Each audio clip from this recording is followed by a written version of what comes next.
तो अभी हमारे साथ जो है स्वर कोकिला कहे जाने वाली माँ शारदा के बेटे अंशुमान जी जुड़ रहे हैं। बहुत ही अपूर्व क्षति हुई है पूरे संपूर्ण भारतवर्ष के लिए, और इतना महत्वपूर्ण और पावन अवसर पर जो है उन्होंने अपनी अंतिम सांस ली। क्या कहिएगा इस पर?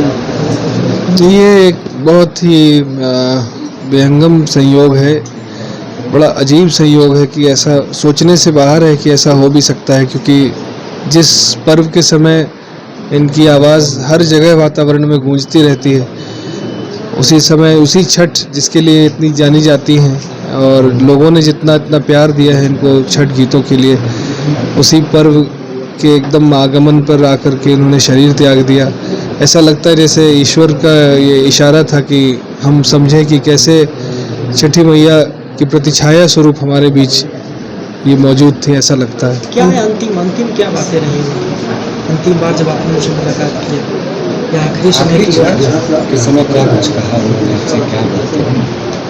आखिरी क्षणों में तो बहुत दर्द और परेशानी में थी माँ, और पर उन सब के बीच भी उनकी जो इच्छा थी, जैसे जब उनको थोड़ा आभास होने लगा था कि अब शरीर त्यागने का समय आ रहा है, वो वैसे में वो अपनी नतनी है जो उनकी अनुषा, उसके साथ हॉस्पिटल बेड पे ही थी, उसका हाथ पकड़ के और 8 के कोठरिया हो दीनानाथ, ये एम्स में वो गा करके उसको थोड़ा सा सुनाती थी। फिर वो नतनी बोलती थी कि गाओ मेरे साथ और इसको सीख लो, तो उसको सिखा रही थी वो अंतिम समय में भी। अंतिम संस्कार कब करेंगे, क्या योजना? अभी बहरहाल आज अंतिम दर्शन के लिए यहाँ रुका गया है आवास पर।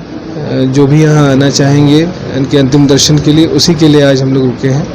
कल तड़के सुबह 7 बजे यहाँ से हम लोग यात्रा प्रारंभ करेंगे अंतिम संस्कार के लिए। गुलबी घाट पर इसको संपन्न करने की प्लान हुआ है।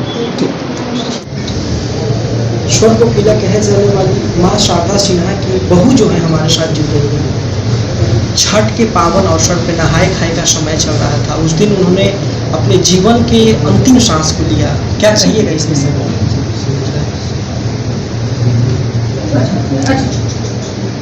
ये छठी मैया की बेटी सब लोग कहते हैं, तो हो सकता है माँ बेटी में कोई साठगांठ हुई होगी कि तुम छठ के दिन ही आ जाना, और माँ ने बोला होगा, बेटी चली गई।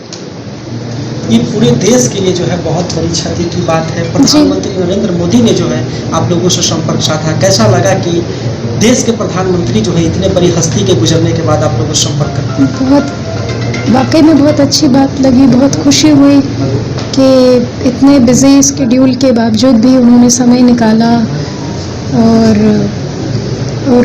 आए, बात की। आपने बहुत अधिक समय गुजारा होगा उनके साथ जी।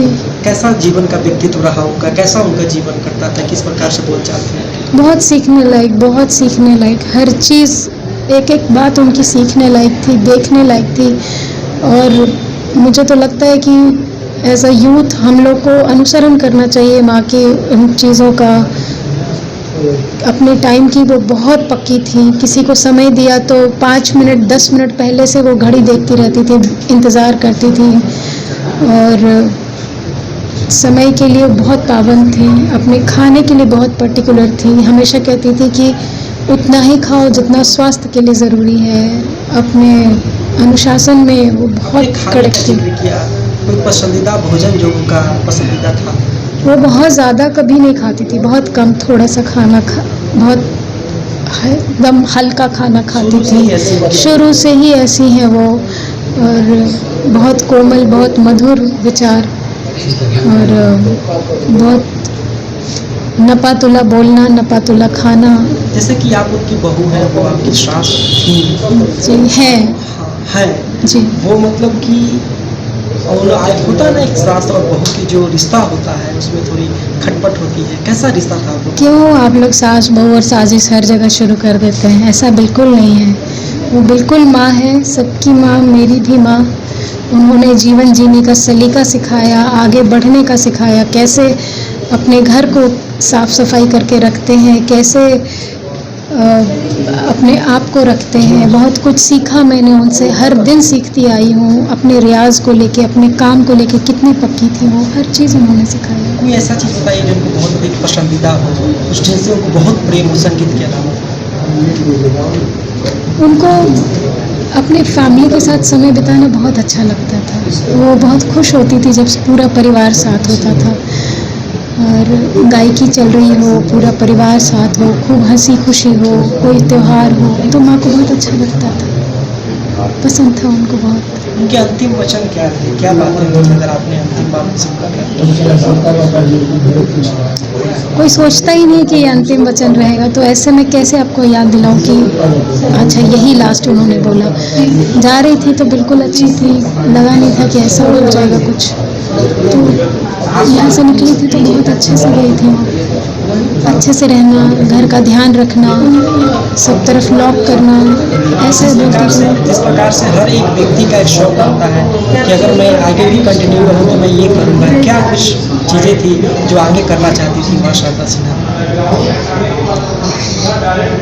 उनके बहुत सारे प्रोजेक्ट्स थे, बहुत सारी चीज़ें उनके मन में थी जो वो करना चाहती थी। तो ज़रूर मुझे ऐसा लगता है कि आगे भी पूरी होनी चाहिए, होगी।